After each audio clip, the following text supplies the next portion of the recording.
Hey, what's going on, guys? So today we have a couple knives to talk about here. These are pretty cool. So these are from NedFoss. These are actually two of their graffiti models. I think they're the graffiti line. They have a bunch of different designs. These two particular ones caught my eye. I thought they're super interesting. I actually have a friend who loves one of the designs. I've been testing it. I showed him a picture of it. He's like, dude, I got to get that. I think they're different, and that's why I kind of picked these, because they're different. NedFoss as a company has been pretty impressive to me. They have some oddball things, so you guys might see in the future. Like really things you'd think would be like a flea market knife, but it totally surprised me. But anyway, not for this video. So let's open both of these. I like the packaging. That's why I saved it here to show you. Normally I don't keep stuff like this, but small little kind of, carry cases, very nicely lined. Of course, you get the, cleaner rag no one uses. But anyway, so we have the first one here, which is called the Energy. The second one here, which they call the Fortune. All right. Again, these have a graffiti type look to them, a feel to them. So let's start with the Fortune. The Fortune, I think is cool. I think it's interesting. The black and red always looks nice. Random like designs on here. I see like a happy face or some kind of character here. This looks like a little kind of a ghost or something. Interesting pattern overall. All right, you can see on the blade there it says Fortune. If I show it to you better. Yeah, man. There we go. And you can see our blade steel, 14 C28N. And these are little button locks. Just simple, nice little flipper, ambidextrous thumb studs. This one though is a cool design. I mean, this is really cool. So this one called the Energy, which I have no idea why. They could have just literally called it Acid or Smiley or something like that. But you see the word acid is kind of all over, which creates a texture.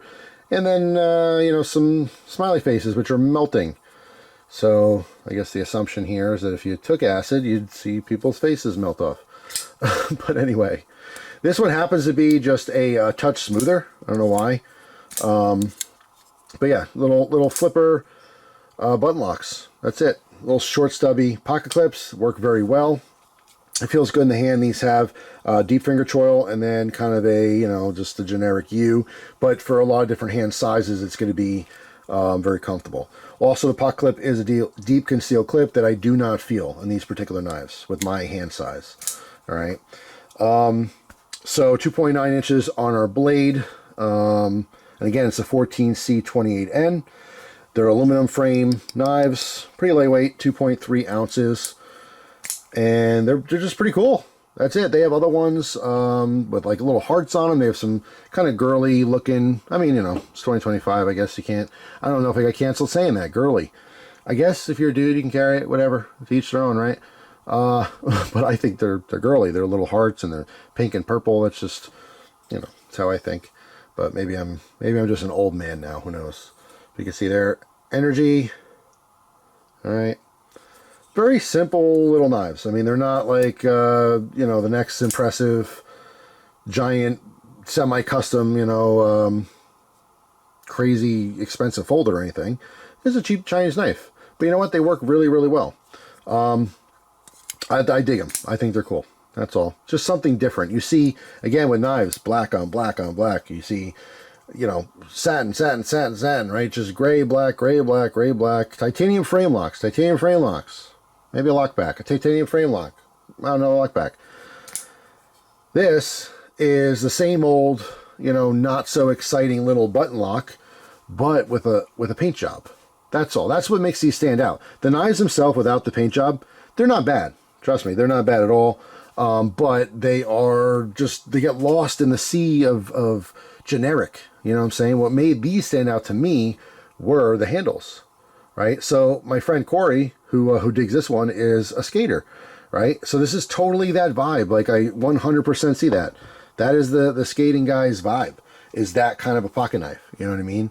So it definitely appeals to, a lot of different people. But if you are just tired of the same old, let me take one out of this side here. Black and satin, right? Which is every knife ever. Black and satin and black and polished stainless and black and satin. Or, some maybe generic G10 colors. It's just different. That's all. So if you're looking for something different and fairly affordable, definitely check it out. NedFoss. again, the other one, I don't know the names of the other ones, but you could check it out on their website, or these are through Amazon. I've been checking a lot of different, different Chinese brands through Amazon lately, and I have to say I've been pretty darn impressed across the board. NedFoss, again, there's other stuff I want to show, which I'm still testing. I haven't shown it yet. They just make some really oddball stuff. Like, it looks like, I don't know, things you get in the 80s. You know, it's super cool to me. But for a modern button lock, that's fairly small. If you have smaller hands, it's probably even be better for you. I wear an XL glove. You know, I don't have huge hands, but they're definitely chunky fingers. It feels fine in my hand, but you can see I'm getting like a, 3.5 finger grip on this guy. If you wear large gloves, medium gloves, whatever, this probably be right up your alley as far as size and comfort. But yeah, just another knife, right? There's so many out there, but these stood out to me because of those handle designs, which I think is super cool. So thumbs up for that. That's it. Thanks for watching. Hope you guys have a great day, and I'll see you tomorrow with a brand new video. Take care.